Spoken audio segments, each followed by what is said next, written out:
Oui, d'accord. Hein?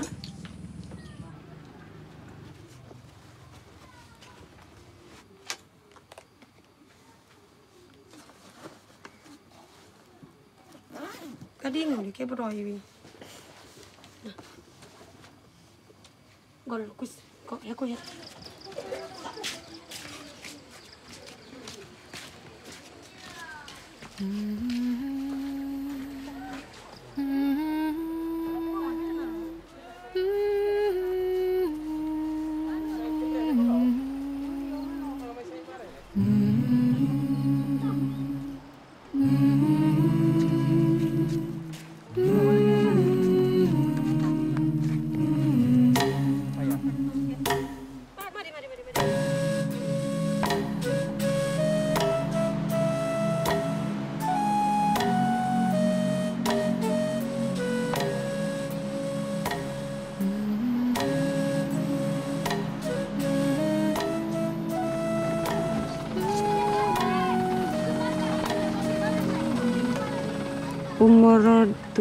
À l'âge de 7 ans, ils vont au pensionnat. Parfois, ils ne veulent pas retourner à l'école, mais je les encourage pour qu'ils puissent bien étudier. Bien qu'ils me manquent, je leur dis de retourner à l'école, même s'ils me manquent.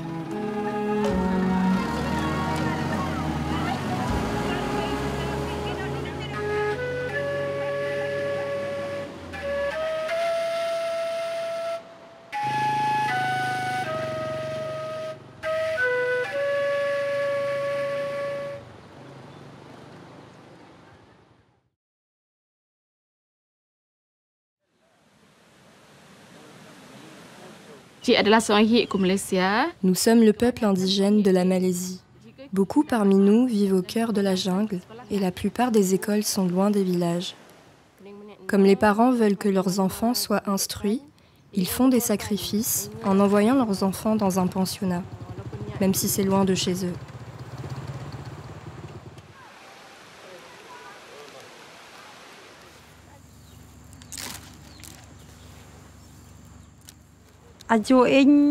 Ma grand-mère n'avait aucune éducation. Ma mère et mon père n'avaient aucune éducation.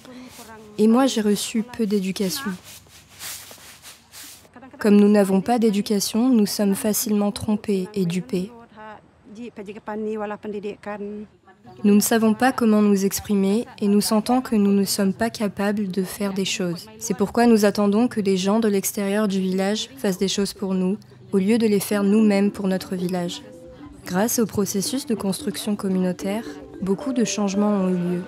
Nous, les autochtones, pouvons penser aux besoins du village. C'est pourquoi certaines personnes, avec l'assemblée spirituelle locale et le chef du village, se sont réunies pour discuter de la création d'une école communautaire, afin que les enfants puissent recevoir une éducation spirituelle et matérielle.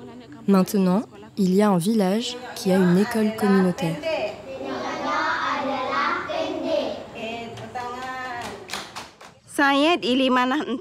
Les enfants à qui j'ai enseigné à l'école communautaire sont maintenant devenus des enseignants dans cette même école.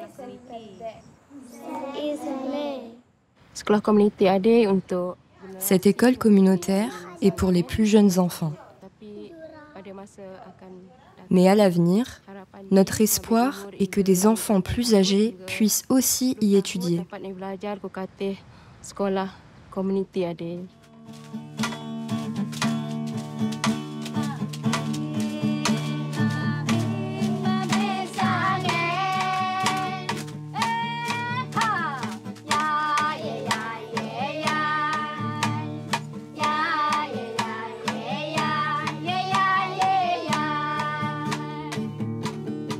Quand je serai grande, je veux être médecin. Je veux être styliste autochtone pour créer des vêtements. Je veux servir comme enseignante de classe pour enfants.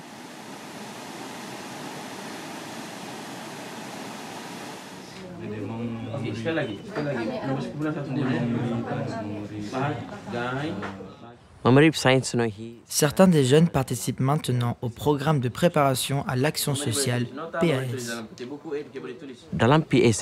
À travers le PAS, les jeunes développent leur capacité à se transformer ainsi qu'à transformer leur communauté. Aujourd'hui, nous avons étudié le sujet de l'éducation. Les participants ont rendu visite à quelques parents pour en savoir davantage sur comment l'éducation a-t-elle changé dans cette communauté depuis l'ancien temps. Par le passé, on voyait rarement les jeunes rendre visite aux adultes et parler avec eux. Le programme PAS leur donne l'opportunité de consulter ouvertement. Ils discutent ensemble afin d'arriver à une compréhension commune.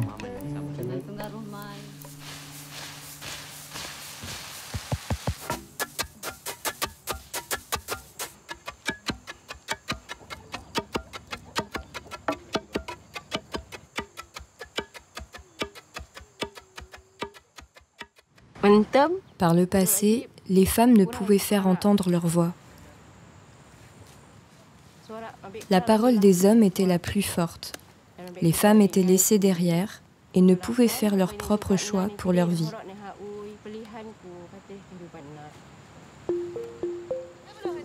Mais maintenant, grâce au processus de l'Institut, les femmes sont à l'avant-garde. Si auparavant elles étaient timides, maintenant elles ont le courage d'essayer. Quand on regarde aujourd'hui, la parole des femmes est égale à celle des hommes.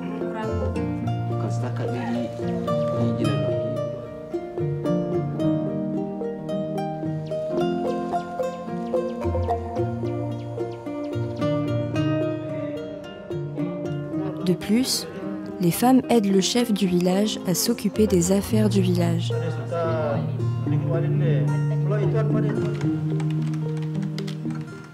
En ce qui concerne les affaires administratives, les femmes aident avec le courrier et à systématiser la façon d'aborder le travail.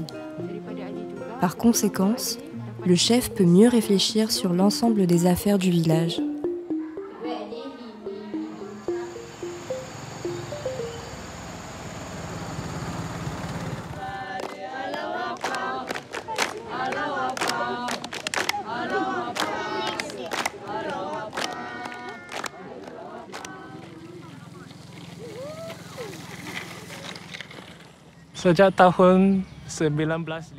Depuis les années 1950, les Malaisiens ont commencé à découvrir les enseignements de Baha'u'llah.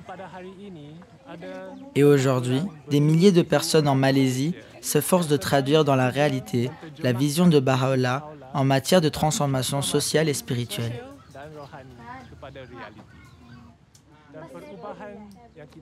Et cette transformation que nous observons, elle commence par les habitants eux-mêmes.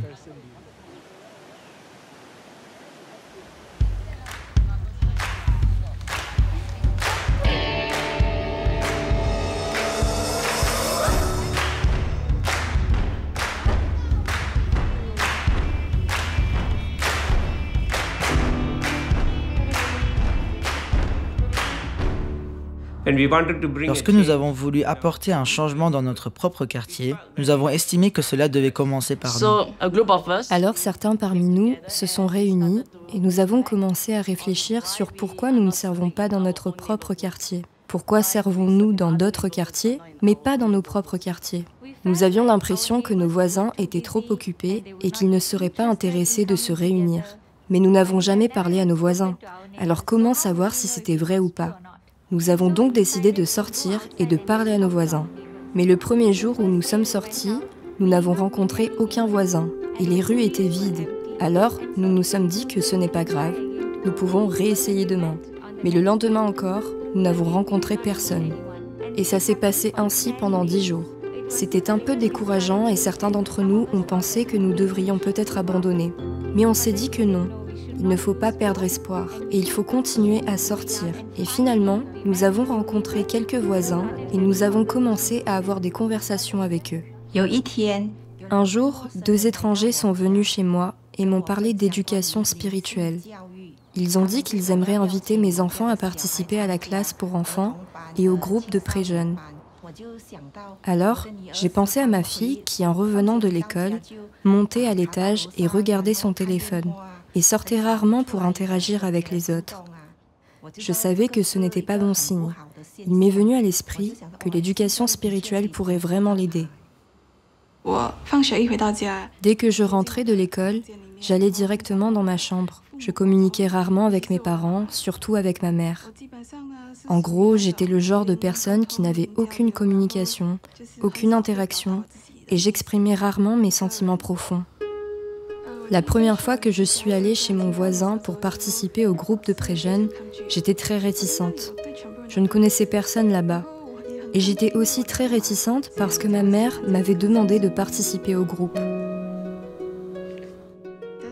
Dans le groupe, j'ai pu interagir avec beaucoup de nouveaux voisins. J'ai aussi pu exprimer beaucoup de mes propres pensées.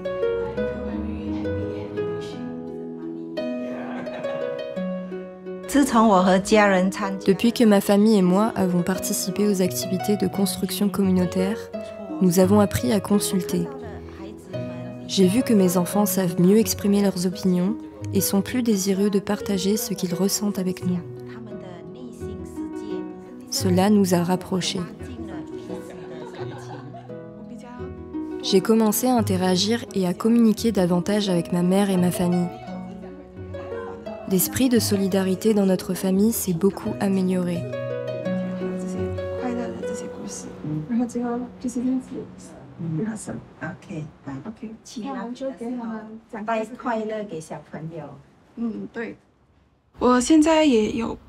Actuellement, j'aide également ma mère avec sa classe pour enfants. Parmi les enfants que nous enseignons, certains rencontrent des difficultés d'apprentissage. Donc en plus de leur enseigner les leçons des classes pour enfants, nous leur apprenons aussi à lire et à écrire. Chaque fois qu'ils réussissent à lire ou qu'ils font des progrès, cela me rend très heureuse et enthousiaste.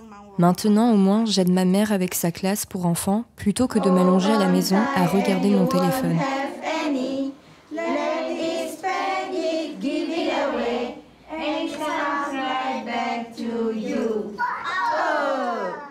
En participant aux activités de construction communautaire, notre famille a un objectif commun, celui d'apprendre et de grandir ensemble, de bâtir une meilleure communauté ensemble.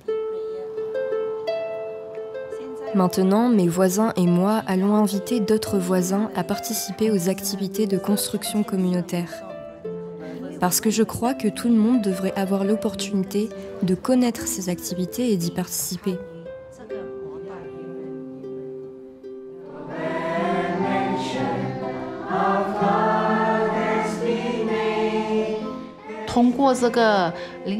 Grâce à la réunion de prière du quartier, j'ai rencontré plus de voisins. Nous parlons des besoins du quartier et de comment créer une meilleure communauté. Après avoir participé à la réunion de prière du quartier, mon mari et moi nous sommes rendus compte que nous aussi, nous pourrions tenir une réunion de prière dans notre foyer.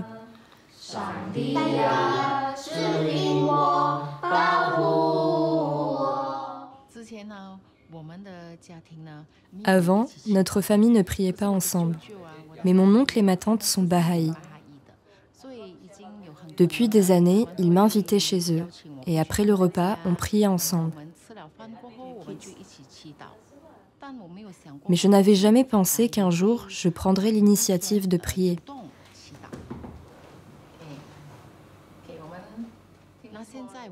Mais maintenant, j'ai découvert que grâce à cette habitude de prier chaque jour en famille, notre famille s'est rapprochée et s'est apaisée.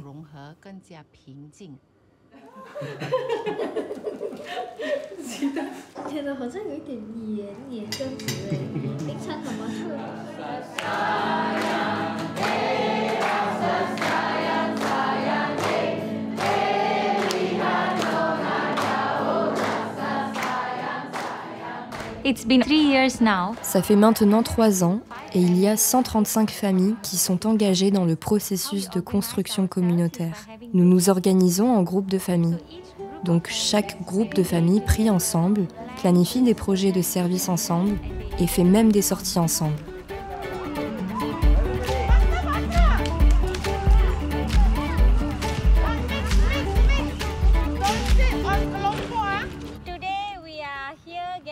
Aujourd'hui, nous sommes rassemblés ici pour un pique-nique, pour le plaisir d'être ensemble, chanter quelques chansons et profiter de la matinée.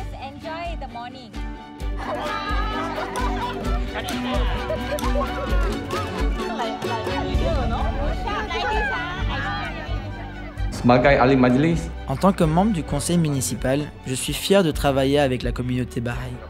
J'ai remarqué que la communauté Baha'i offre un environnement où les habitants locaux peuvent se réunir, renforcer les liens d'amitié et créer un esprit de quartier.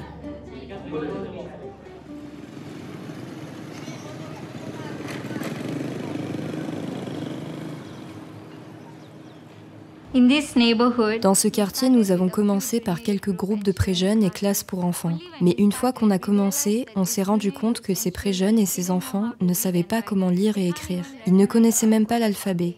Donc pour les aider, nous avons commencé des cours d'alphabétisation. Qu'est-ce que c'est? La tête.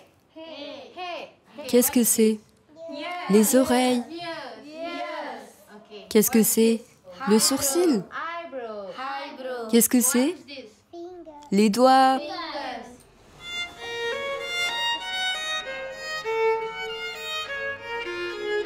the service project, the junior Le projet de service que les pré-jeunes ont décidé d'organiser consistait à prier chaque jour avec leur famille.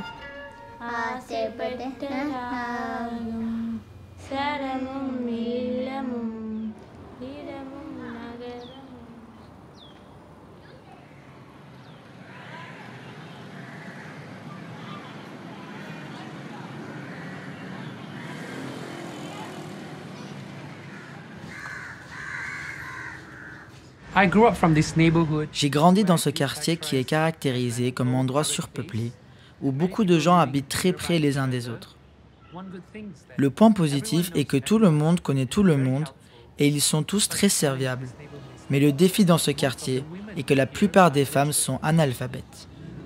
Quand j'avais 12 ans, j'ai dû m'occuper de mes frères et sœurs, donc je n'ai pas pu poursuivre mon éducation.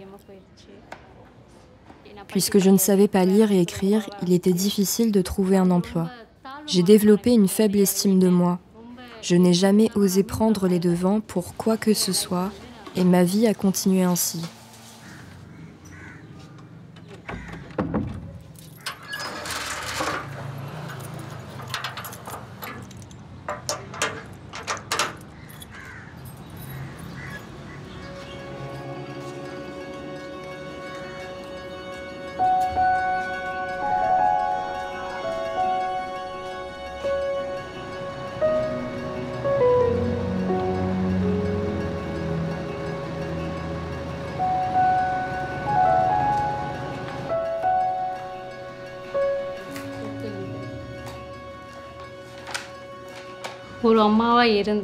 En tant que mère, je ne pouvais aider mon fils à faire ses devoirs. Quand mon fils me posait une question, je ne savais pas quoi lui répondre. J'ai beaucoup souffert et j'étais trop timide pour demander de l'aide aux autres. J'étais très angoissée à l'idée de savoir comment j'allais élever mon fils. Ma voisine est venue et m'a proposé d'étudier les livres rouillés. Comme je ne savais ni lire ni écrire, je lui ai dit que je n'étais pas intéressée. Mais elle m'a dit à plusieurs reprises que ne pas savoir lire n'était pas un problème et m'a invitée à venir voir de quoi il s'agissait. Grâce au livre rouillé, j'ai appris à lire et à écrire. Si jamais je me sens découragée, les écrits de Abdul Baha me viennent à l'esprit, de m'élever à la condition pour laquelle je fus créée. Je suis devenue courageuse, j'ai commencé à oser parler.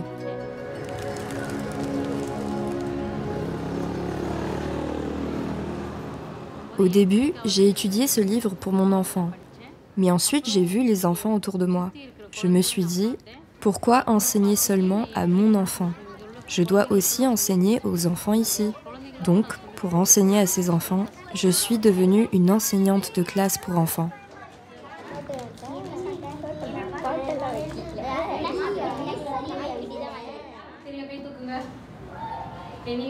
La justice, l'unité.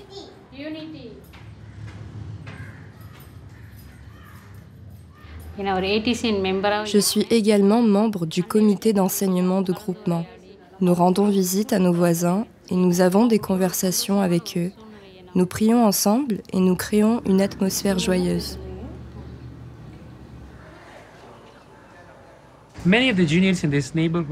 Beaucoup de très jeunes de ce quartier jouent à des jeux vidéo et sont sur les médias sociaux toute la journée. Leur vision de leur avenir est très floue. Mais lorsqu'ils participent à ce programme des très jeunes, ils commencent à avoir une vision de leur vie future.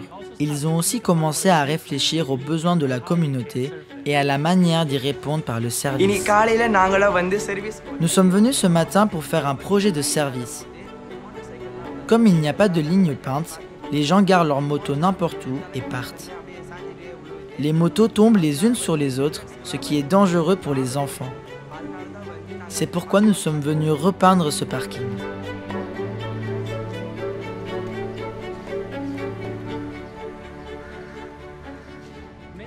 Beaucoup de très jeunes ici négligent leurs études.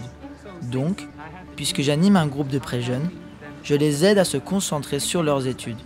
Parce que nous aimerions élever des très jeunes qui progressent à la fois intellectuellement et spirituellement.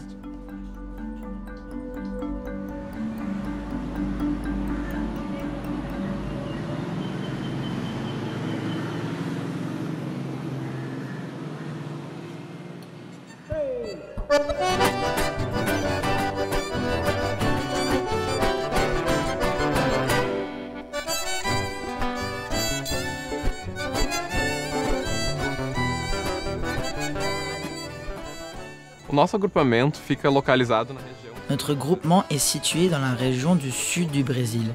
Culturellement, les gens sont très amicaux, très vivants, très chaleureux. Mais aujourd'hui, il n'y a pas beaucoup de confiance entre les gens. Malheureusement, cela est dû à des facteurs sociaux négatifs tels que la violence, la toxicomanie, la criminalité et la pauvreté.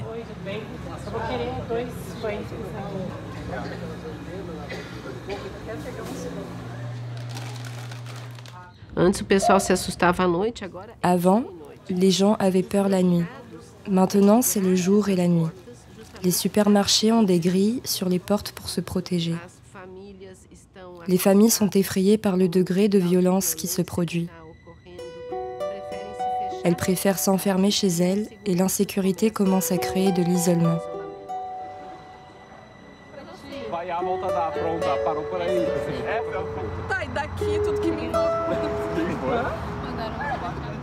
Il y a quelques années, un groupe d'amis a commencé à se réunir chaque jour ici, dans le quartier.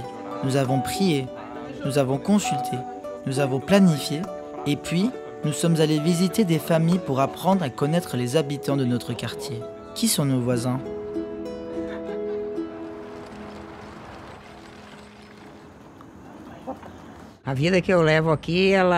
La vie que je mène ici est parfois difficile, parfois facile. Cela dépend des jours. Cela fait 9 ans que j'élève seul mes enfants. Parfois, mes amis viennent ici et m'aident. Ensuite, je rassemble tous mes enfants et nous prions ensemble. Les choses deviennent un peu plus paisibles, je pense. Au fur et à mesure que nous visitions les maisons et que nous rencontrions d'autres personnes, j'ai découvert que tout le monde voulait ce qui était bon pour notre quartier. Nous avons réalisé que les visites à domicile sont la base de la construction communautaire. Notre conception des visites à domicile a également commencé à changer et à se transformer. Auparavant, nous pensions que les visites à domicile étaient quelque chose de très formel. Nous réfléchissions même au sujet que nous allions aborder. Nous devions prendre rendez-vous avec la personne à qui nous allions rendre visite. Mais en réalité, une visite à domicile est quelque chose de beaucoup plus naturel. Nous rendons visite à ses voisins très souvent. Nous avons des conversations sur des thèmes qui concernent leur vie. Les visites à domicile ont créé ici un esprit d'unité et d'amitié entre les amis de la localité. Tout le monde a été invité à participer à ce processus de transformation communautaire. J'ai 14 ans et je suis enseignante dans une classe pour enfants.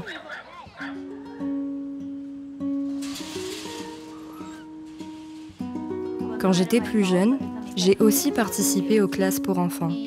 Et tout ce que j'ai appris, je veux le transmettre aux enfants à qui j'enseigne aujourd'hui.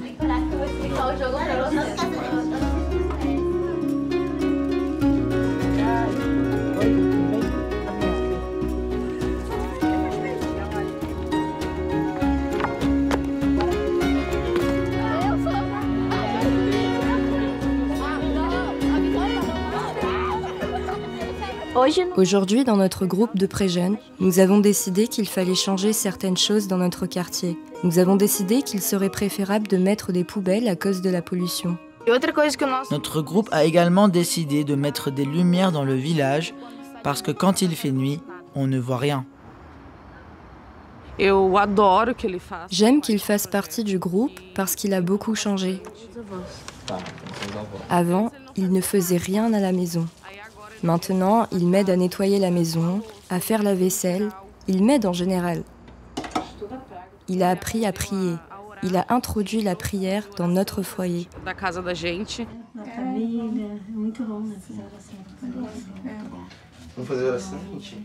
Aujourd'hui, presque toutes les familles du quartier ont une réunion de prière chez elles. Et ça a beaucoup changé l'atmosphère du quartier.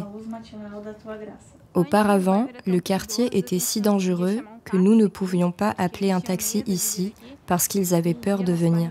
Maintenant, notre quartier est tellement plus sûr que personne n'a peur d'y venir.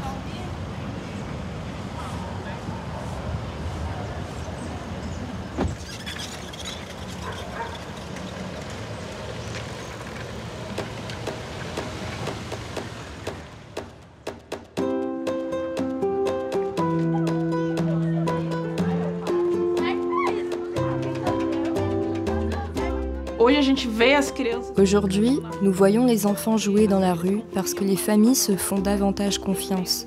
Il y a moins de violence et de drogue et tout le monde se sent en paix et en sécurité.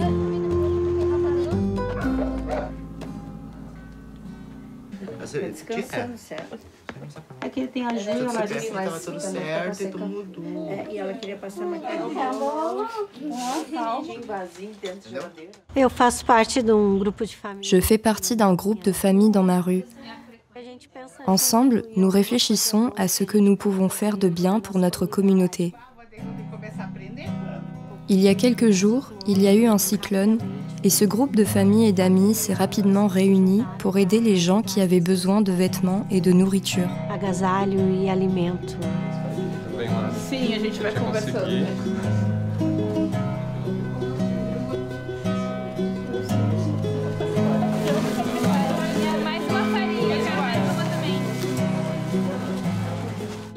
Nous commençons à entrevoir ce pouvoir que libère la construction communautaire. Liberado da construção de comunidade. Nous pouvons voir que la communauté elle-même devient un protagoniste et qu'avec le pouvoir de l'unité, elle peut réellement transformer la société.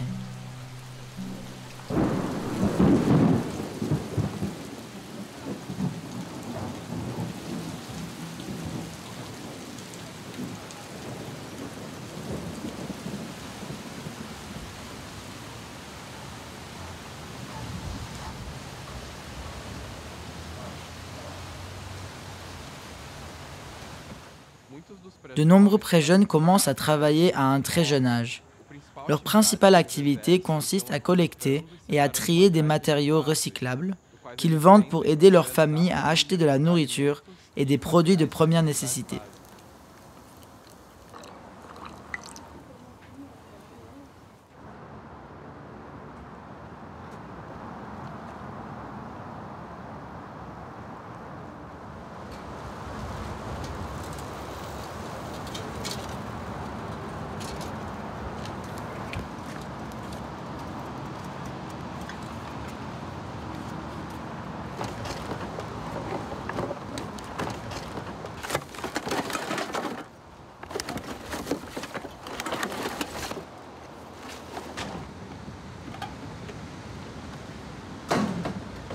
Depuis l'âge de 6 ans, je récupère des objets pour les recycler afin d'aider ma mère à faire rentrer de l'argent à la maison et à acheter de la nourriture.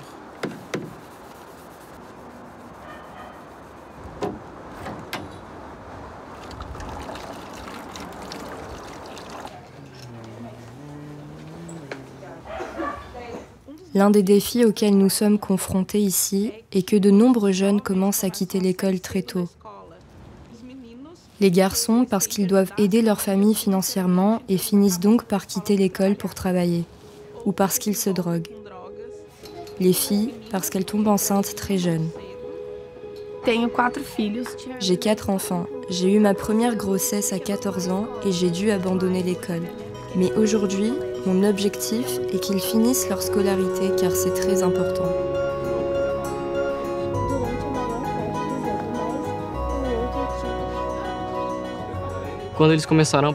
Lorsqu'ils ont commencé à participer au programme des pré-jeunes, ils ont développé une plus grande conscience de l'importance de l'éducation, de l'amélioration du monde et de leur avenir.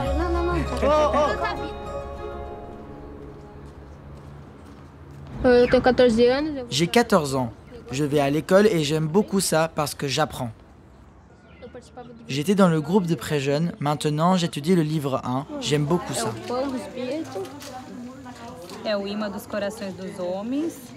Je travaille pour aider et soutenir ma famille. Je ramasse et je trie des objets. La plupart de ces pré-jeunes font désormais partie du programme de pré-jeunes. Nous constatons, même s'ils continuent à travailler dans le secteur du recyclage, qu'ils n'abandonnent plus l'école et que leurs notes s'améliorent.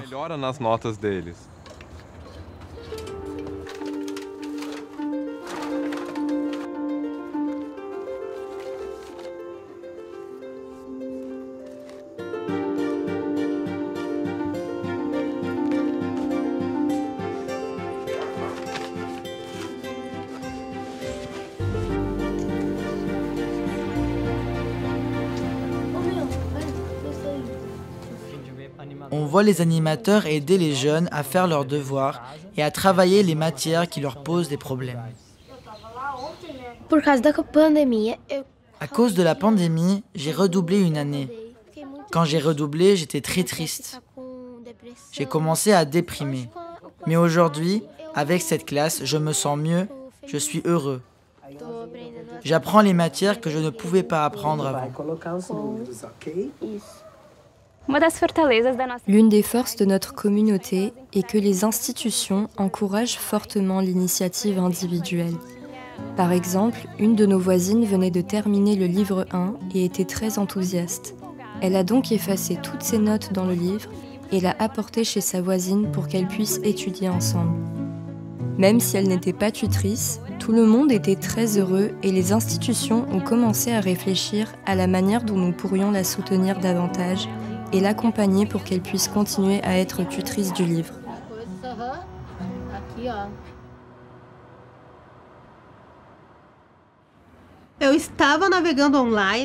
En surfant sur Internet, j'ai vu de très beaux messages d'une de mes collègues qui organise diverses activités dans son quartier.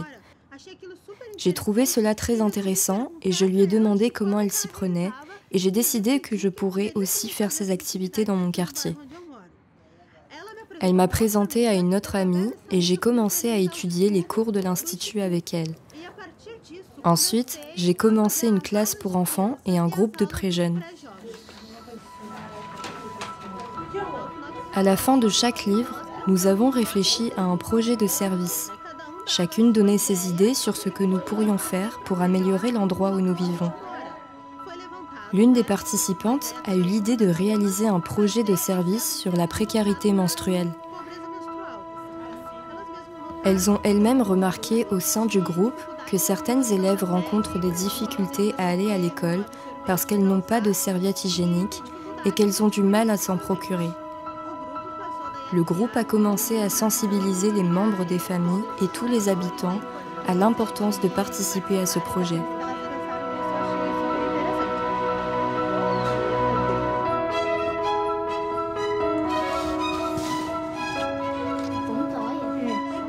Elles ont ensuite créé une boîte pour collecter ces serviettes. Tous les habitants, les parents et les autres membres de la famille les ont aidés à les collecter. Elles ont apporté la boîte à l'école où elle a été placée pour que toutes les élèves puissent se servir. Aujourd'hui, une participante continue à mener ce projet. Depuis, aucune élève n'a plus jamais manqué de classe pour cette raison.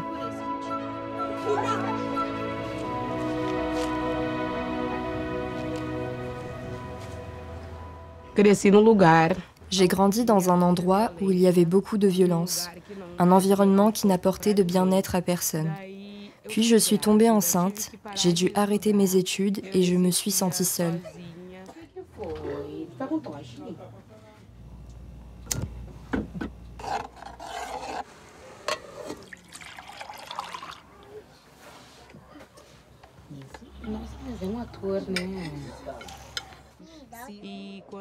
Lorsque j'ai découvert la foi bahaï, j'ai trouvé le but que je cherchais tant et que je ne savais pas où trouver.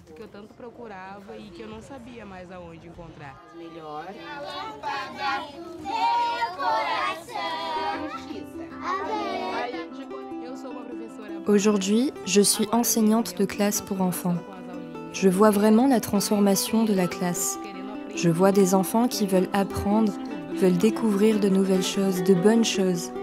Quand je pense à l'avenir, je serai toujours là à enseigner, si Dieu le veut. Et ma maison sera un peu mieux rangée. Je vais rendre visite aux mères de plus en plus souvent. Et nous sommes toutes devenues amies. Nós todas viramos amigas. Ta classe pour enfants aide beaucoup. Quand mes enfants grandiront, ils pourront aussi t'aider dans la classe et aider les autres enfants du quartier.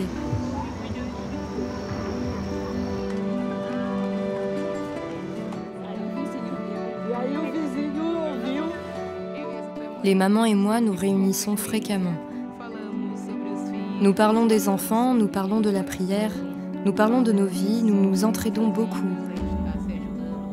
Nous voulons vraiment que quelque chose de positif émerge de cette communauté. C'est la révélation de Baha'u'llah qui habilite tous les amis pour opérer un changement spirituel, ainsi qu'un changement social dans leur environnement. Também no seu entorno.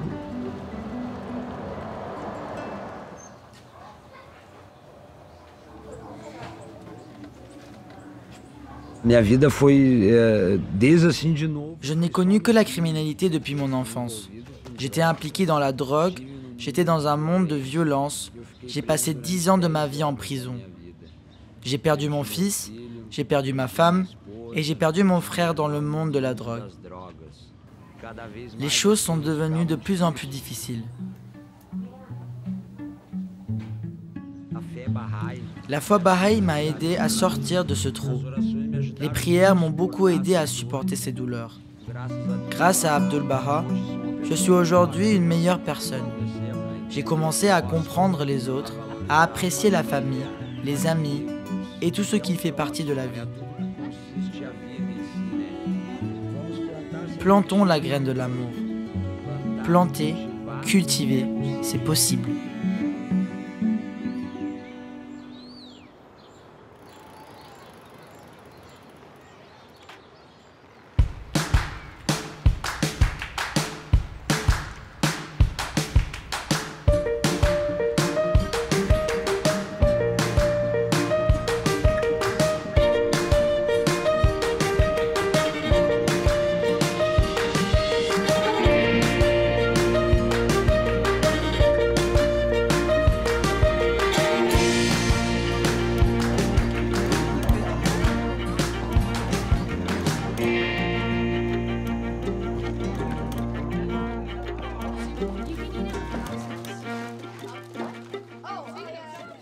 De nombreuses personnes n'ont pas assez d'argent pour acheter de la nourriture et ont faim.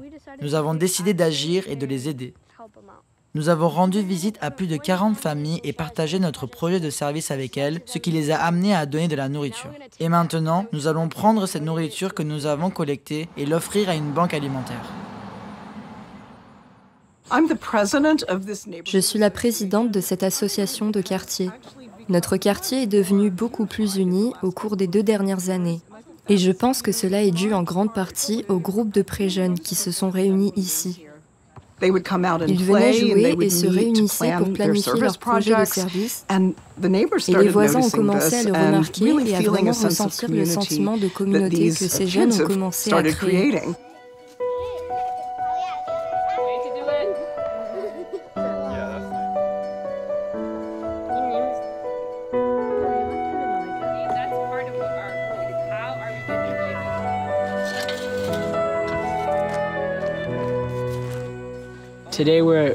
Aujourd'hui, nous construisons un jardin communautaire dans le cadre d'un projet de service pour notre groupe de pré-jeunes. Et nous faisons cela pour aider à connecter les différents membres de notre communauté ensemble, parce que nous avons un fossé entre les générations, entre les jeunes enfants et les personnes les plus âgées. Nous pensons donc que c'est un bon moyen d'unir et de relier les voisins. Je suis dans ma dernière année de lycée et je co-anime un groupe de pré-jeunes depuis environ 1 an maintenant. Je me souviens d'avoir participé plus jeune à l'un de ces groupes et j'étais un peu turbulent et énervant. Et on aurait pu croire que je n'en retirais rien, mais les conversations ont eu un réel impact sur moi et c'est pourquoi je suis devenu animateur. Je viens de terminer une année de service dans mon quartier. C'était vraiment bien de pouvoir contribuer à la vie du quartier où je vivais. J'ai eu la chance, ces dernières années, d'avoir non seulement un noyau d'amis aux côtés desquels je sers et qui me soutiennent, mais aussi de bénéficier du soutien des familles du quartier avec lesquelles je peux consulter et prendre des décisions communes sur ce que nous devrions faire ensuite et comment nous devrions aborder les choses. J'avais l'habitude de créer cette fausse dichotomie dans mon esprit sur ce qui était considéré comme du service. Je me disais, ok, je ne sers que quand j'anime mon groupe de pré-jeunes ou quand j'enseigne ma classe d'enfants. Mais si je pense vraiment au service, non pas comme un événement auquel je me rends ou une activité que je réalise, mais plutôt comme une source profonde qui nourrit toutes les différentes activités dans lesquelles je m'engage. Cela laisse beaucoup plus de place au service dans ma vie en général. Une question que nous nous posons est à quoi ressemble une vie de service cohérente? Et ce que nous réalisons, c'est qu'elle est différente à chaque étape de la vie. Quand ma femme et moi étions plus jeunes, nous servions dans le voisinage tout le temps. Des visites à domicile tous les soirs, des nombreuses réunions de prière, des cercles d'études, des groupes de pré-jeunes, tout. Nous plaisantions en disant que nous étions comme les milieux de terrain d'une équipe de football. Nous étions à l'avant, en arrière, à gauche, à droite, partout. Mais ensuite, nous avons avancé en âge, avons eu des enfants et avons déménagé dans un autre quartier. Nous avons commencé à travailler à plein temps et petit à petit nous avons réalisé que nous ne pouvons plus servir de cette manière. Au début, nous pensions que nous échouions, que nous faisions quelque chose qui n'allait pas. Mais ensuite, nous avons réalisé qu'en fait, nous ne jouions plus au football. Ce que nous faisions maintenant, c'est courir un marathon et c'est quelque chose de totalement différent.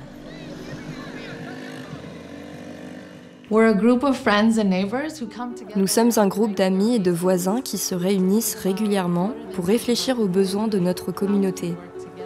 Comment pouvons-nous travailler ensemble? Comment pensons-nous au bien-être de tous les membres de la communauté?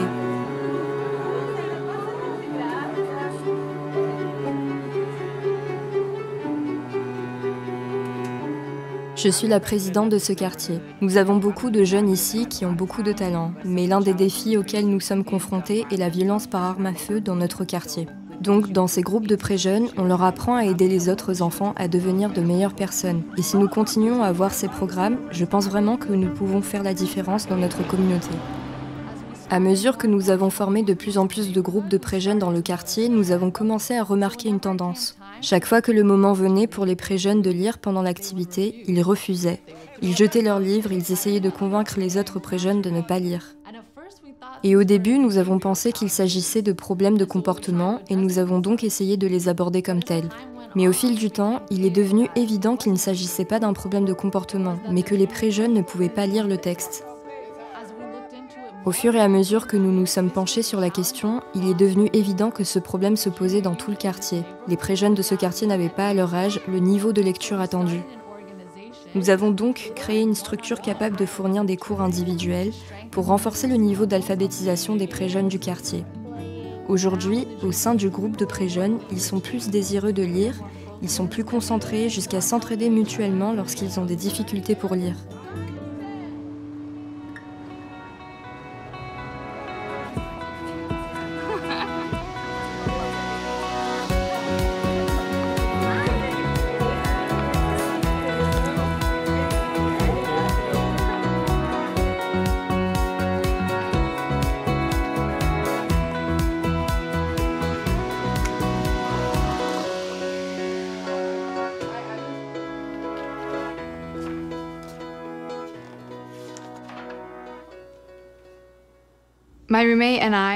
Ma colocataire et moi sommes toutes deux étudiantes et nous avons réfléchi à des moyens pour construire une communauté dans notre quartier.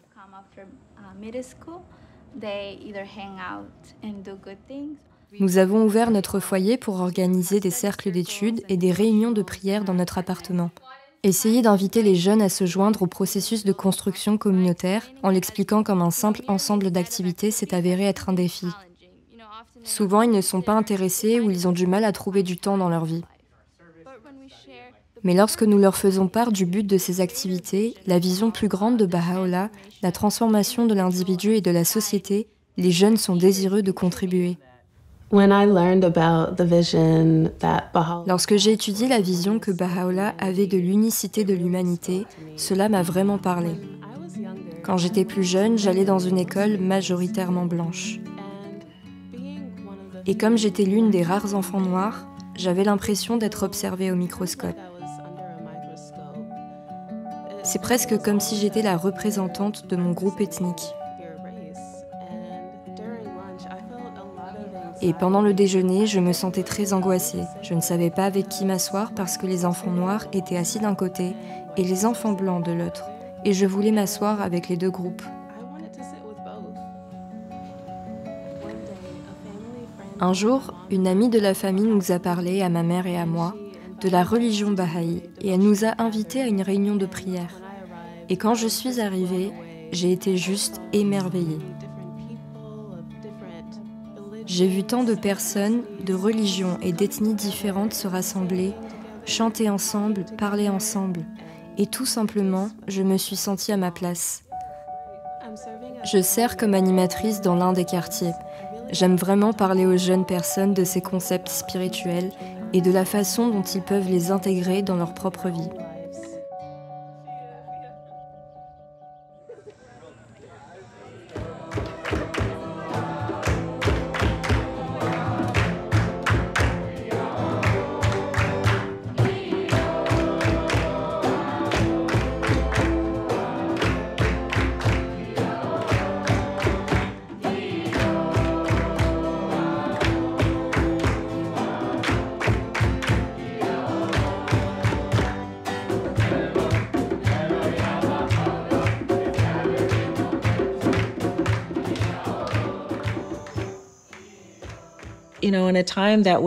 À une époque où la société était vraiment divisée et où je me sentais assez isolée, j'étais à la recherche de relations plus authentiques et j'ai pensé que peut-être certains de mes voisins le souhaitaient aussi.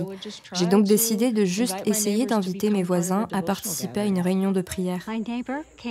Ma voisine est venue de l'autre côté de la rue et m'a invitée à une réunion de prière qui avait lieu juste devant chez moi. Et cela tombait à pic, car je me sentais terriblement isolée et je cherchais à établir des liens véritables.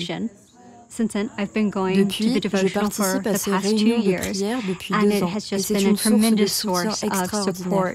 Et je fais maintenant partie d'une communauté fantastique.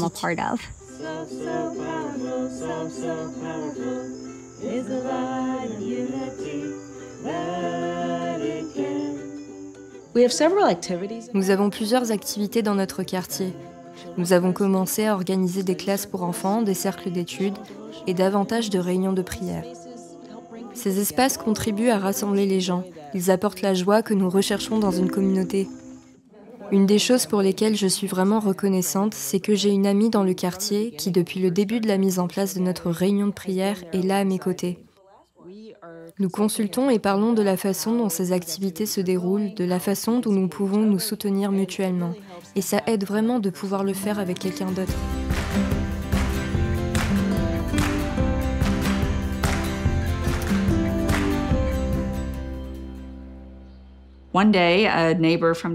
Un jour, une voisine en bas de la rue m'a demandé si j'étais intéressée pour participer à un cercle d'études. Et ma première réaction a été de dire « je n'ai pas le temps pour ça parce que je suis super occupée ». C'est même ce que je lui ai dit. Mais ensuite, après avoir réfléchi un peu, je me suis dit que j'aimais vraiment l'idée d'échanger avec d'autres personnes sur des questions plus profondes dont on n'a pas l'occasion de parler, et de disposer d'un temps dédié pour ça. J'ai donc décidé de rejoindre le cercle d'études, et nous y étudions différentes citations. Certaines m'ont vraiment touchée, comme exemple, celle qui dit qu'à une pensée de guerre, opposer une plus forte pensée de paix. À une pensée de haine, opposer une plus puissante pensée d'amour. Cette citation m'aide quasi quotidiennement, parce qu'il y a des choses qui me viennent à l'esprit, et je suis agacée par quelque chose. Et alors, je dois m'arrêter et remplacer tout ça par une plus forte pensée d'amour. Et je me souviens qu'une des choses dont nous avions parlé était « Bon, nous sommes dans un quartier, de quoi notre quartier a-t-il besoin ?» Et la première chose qui m'est venue à l'esprit a été de renforcer les liens entre les habitants. Ce qui est assez drôle parce que je ne fais que m'occuper de mes propres affaires tout le temps. Mais c'est un sentiment puissant de faire partie d'un quartier et pas seulement de vivre dans une maison à côté d'autres personnes.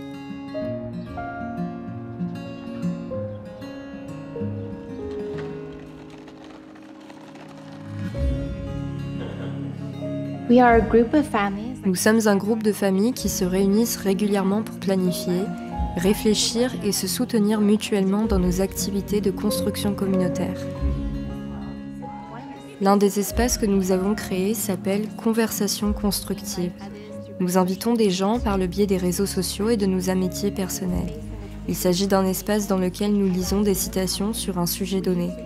Nous utilisons ces citations pour élever la conversation. Cela nous aide vraiment à garder ces idées spirituelles à l'esprit et à les mettre en pratique dans nos actions tout au long de la semaine.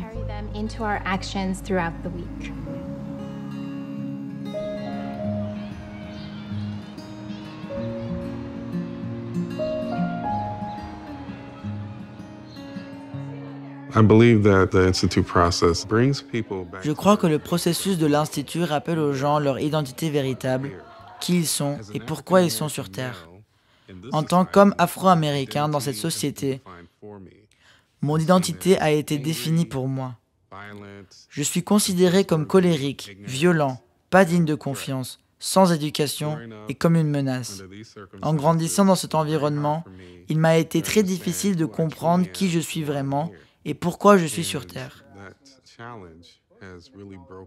C'est un défi qui a vraiment brisé la plupart d'entre nous. Mais étudier les écrits, comprendre qu'en fait j'ai été créé noble et spirituel, eh bien cela nous débarrasse de tous ces poids.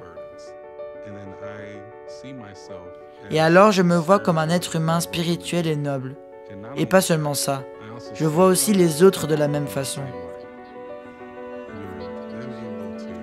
On est alors capable de devenir un protagoniste et d'aider réellement les autres à participer à ce but commun. Et je pense que cela contribue à nous rapprocher de la vision de Baha'u'llah, de l'unité de l'humanité.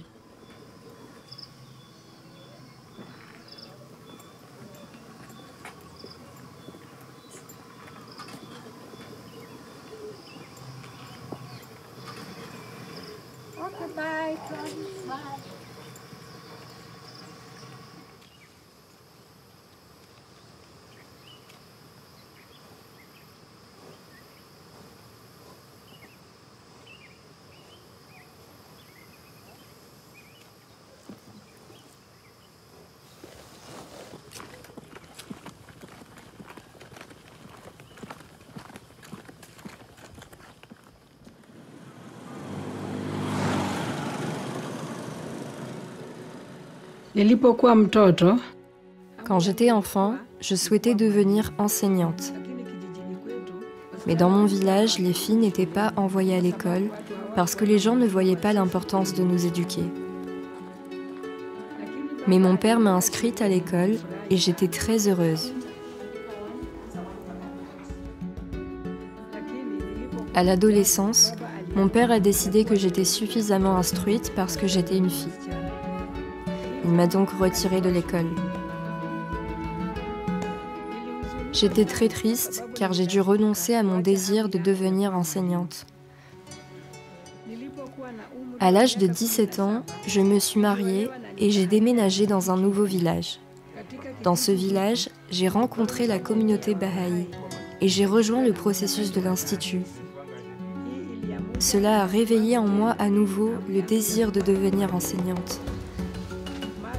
Peu après, je suis devenue enseignante de classe pour enfants, puis animatrice de groupe de pré-jeunes.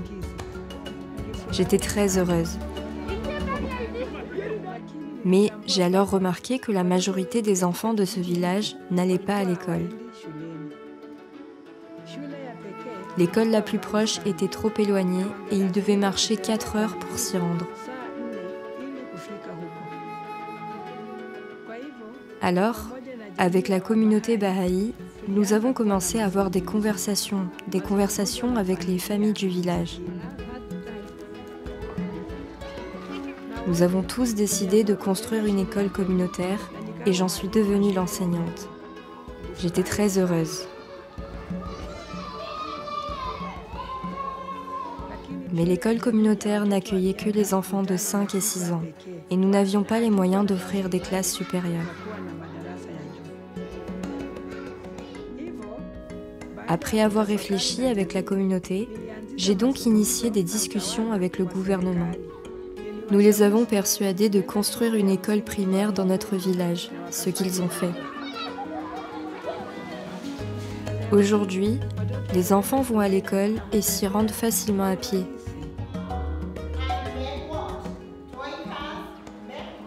Certains enfants de ce village ont terminé leurs études universitaires.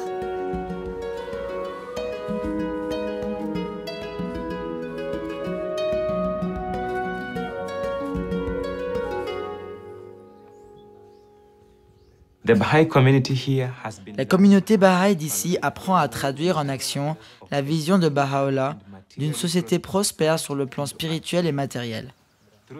À travers l'Institut de formation, nous avons commencé à en apprendre sur le rôle de l'éducation dans cet effort collectif.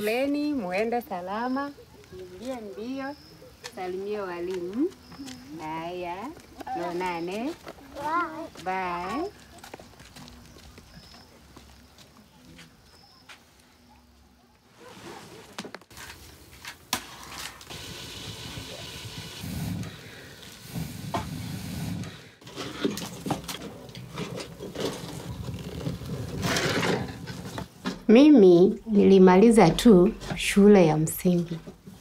J'ai seulement fini l'école primaire. Nous croyions que nul d'entre nous n'irait à l'école secondaire. J'ai 7 enfants et je suis une mère célibataire qui s'occupe d'eux. Mon souhait est qu'ils reçoivent une éducation. Mais je m'inquiétais que cela ne soit pas possible. Il y a 10 ans, mes enfants se sont inscrits aux classes pour enfants et au groupe de pré-jeunes, ce qui m'a redonné espoir. Aujourd'hui, mes 3 aînés vont à l'école secondaire.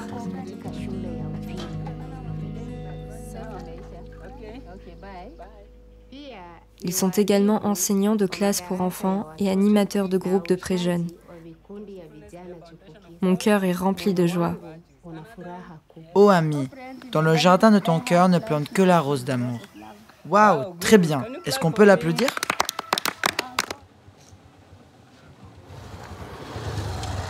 Je suis le chef de cette région. Je collabore avec les Baha'i depuis 15 ans. À l'époque, plusieurs enfants ne pouvaient aller à l'école. Les jeunes hommes étaient confrontés à la drogue et il y avait également le problème des jeunes filles qui tombent enceintes. Et donc, la vie est devenue très difficile. Nous avons commencé à consulter avec la communauté Baha'i pour voir comment elle pourrait nous aider à surmonter ces défis, car ils ont beaucoup d'expérience par rapport à l'habilitation des jeunes. Le chef, ainsi que les anciens du village, consultent régulièrement avec l'assemblée spirituelle locale et lui demandent conseil sur les questions qui concernent la communauté.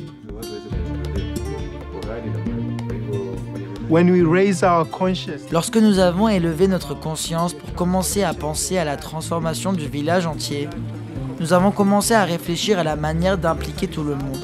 Et c'est ainsi que nous nous sommes mis à avancer tous ensemble.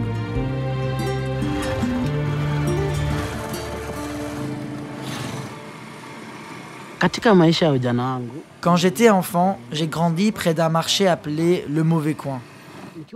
À l'âge de 16 ans, j'étais déjà le chef d'une bande de 20 jeunes dont l'objectif était de semer la terreur et la violence parmi les habitants.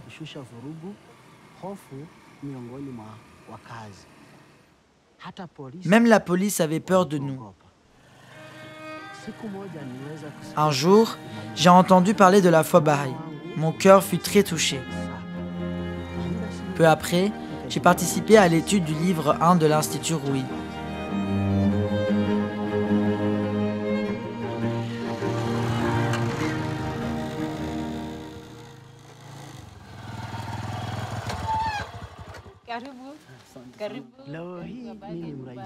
Aujourd'hui, je suis facilitateur de croissance du groupement.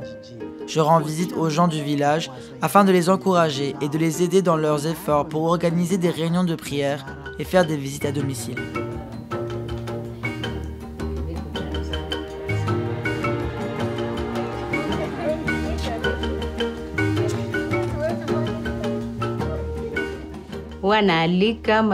J'invite toujours mes voisins et amis chez moi pour des réunions de prière.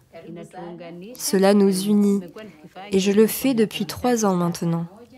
Auparavant, je ne pensais pas pouvoir organiser une réunion de prière chez moi car nous prions toujours à l'église. Mais maintenant, je me rends compte que je peux aller à l'église et aussi organiser des réunions de prière chez moi. Tenir des réunions de prière dans nos foyers et y inviter nos voisins ne faisait pas partie de notre culture.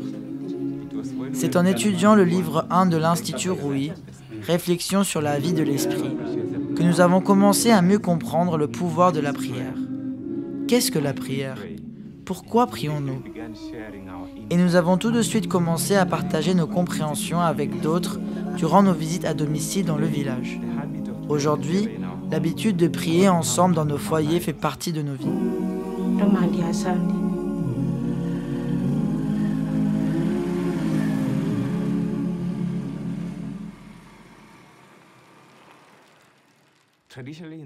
Traditionnellement, dans le passé, les hommes étaient paresseux.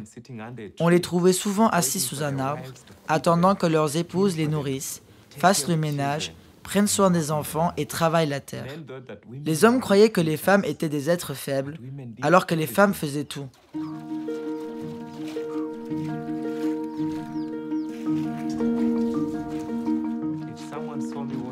Si quelqu'un me voyait laver les vêtements de ma femme, cela devenait le sujet de conversation du village. Les gens me montraient du doigt en disant que je n'étais pas un homme et que ma femme me contrôlait. Grâce au processus de construction communautaire, la conscience de l'égalité entre les femmes et les hommes a été renforcée. Beaucoup d'hommes changent.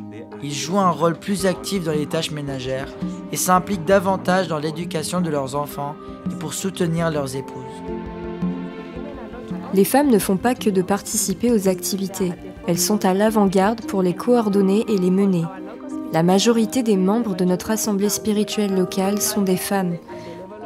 Au sein de la famille, la femme et le mari se consultent et prennent des décisions ensemble. Ces changements ont aidé notre communauté à progresser.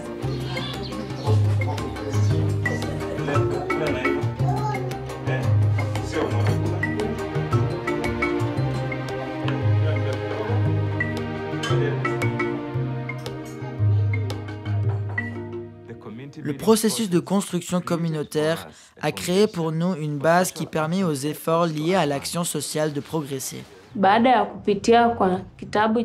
Après avoir étudié le livre « Brise de confirmation avec des pré-jeunes », nous étions impressionnés par les personnages de Rose et de Musonda quand elles sont allées rendre service au centre de soins. Nous visitons aussi régulièrement quelques centres de soins pour y apporter notre aide.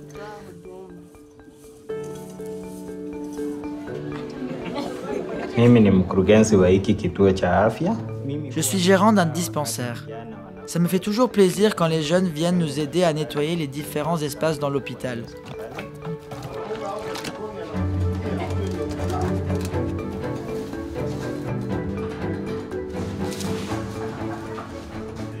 Quand ils finissent leurs tâches, nous leur offrons une formation en santé.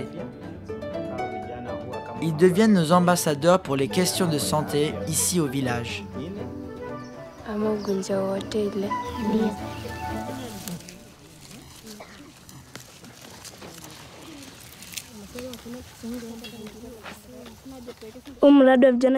Nous avons ce projet de service depuis 2 ans. Nous cultivons une grande variété de légumes pour que nous puissions avoir une bonne alimentation. Nous vendons aussi des légumes pour acheter des stylos et des livres pour l'école, ainsi que des grains pour planter plus de légumes.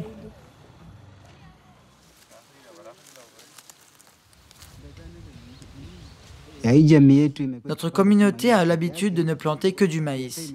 Le programme PAS nous a fait comprendre que nous pouvions planter autre chose, comme des légumes et des fruits. Auparavant, ma famille dépensait beaucoup d'argent au marché pour acheter des légumes et des fruits. Mais depuis que j'ai terminé le programme PAS, je plante différentes choses à la maison. Je plante différentes sortes de légumes. Je plante différents fruits. Ma famille n'a plus besoin d'aller au marché pour acheter des choses. Elle économise de l'argent pour l'éducation de mes frères et sœurs. Maintenant, ma famille est heureuse. Tout se passe bien.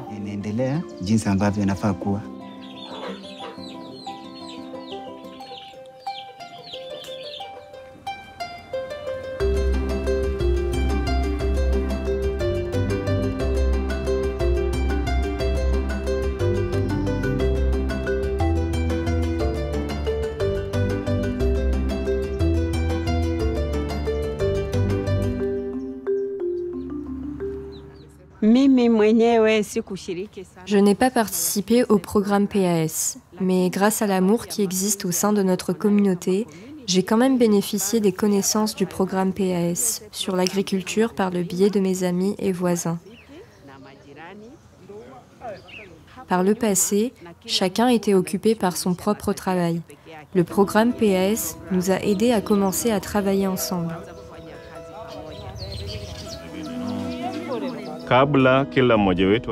Avant, chacun travaillait seul et la production agricole était faible.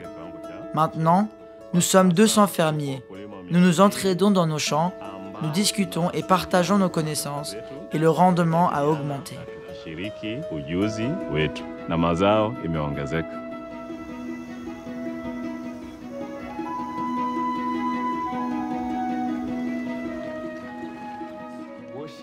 L'adoration et le service sont maintenant au centre de nos vies.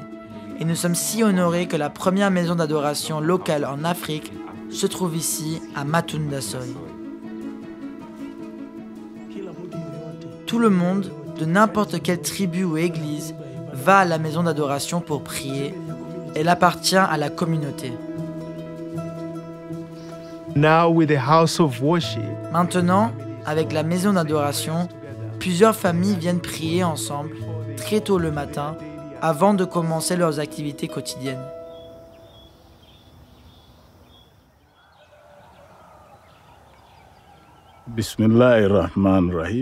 Au nom de Dieu, le tout miséricordieux, le très miséricordieux, je suis cheikh de notre mosquée à Matunda.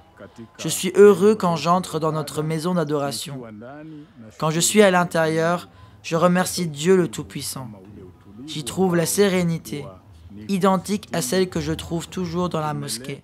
Elle a apporté de grands changements à une communauté comme la nôtre. Que la paix soit avec vous, ainsi que la miséricorde et les bénédictions de Dieu.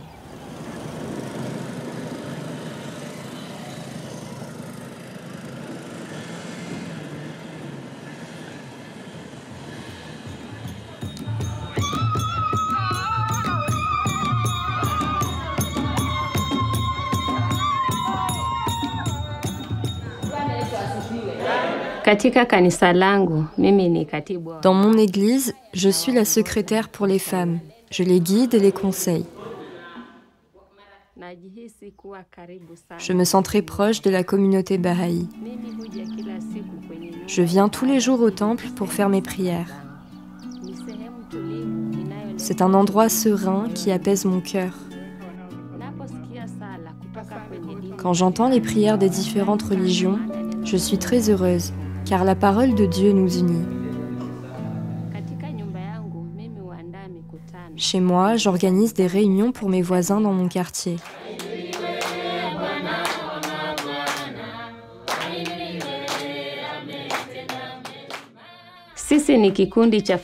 Nous sommes un groupe de 15 familles qui se rencontrent chaque semaine. Nous sommes des voisins de différentes religions et églises. Nous prions et nous consultons sur les affaires de la communauté. Par exemple, nous discutons de comment pouvons-nous aider chaque enfant à recevoir une éducation spirituelle et matérielle. Nous apprécions ces rencontres parce que nous apprenons beaucoup les uns des autres et nous nous soutenons mutuellement. Aujourd'hui, nous ne nous considérons plus comme des membres de religions, de tribus, de classes ou de sexes différents. Grâce à la révélation de Baha'u'llah, nous nous considérons comme les membres d'une même communauté et reconnaissons qu'ensemble, nous sommes les protagonistes pour créer une société spirituellement et matériellement prospère.